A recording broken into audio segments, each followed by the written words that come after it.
All right, today we're gonna bring a solar light. This is an outdoor solar light or indoors if you want, but you need sun to power this whole system up. Now, if you guys notice, this whole thing comes apart. It comes with sets of three. What I like about it, there's a couple of things that you need to know. First of all, underneath of it, you can mount this to any wall, any platform that you want. Now, if you want to spike it, it comes with a couple spikes too that you can just go put it on the ground. And of course, this is weatherproof, so it's been raining a couple days, muddy. It goes easily in. You can adjust the handle here in the front. It could tilt left or right.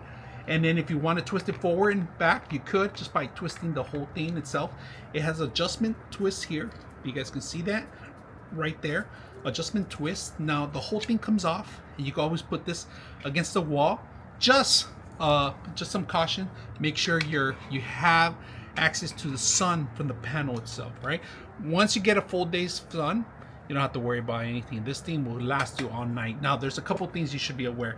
There's a button, function button for motion sensor. So if you want to save light, power on the batteries, you can do that. You can set it up where dusk to dawn mode or motion mode, either way. What I did, I put the motion mode, and I'm going to test it out so you guys can see, because I want the battery to last long.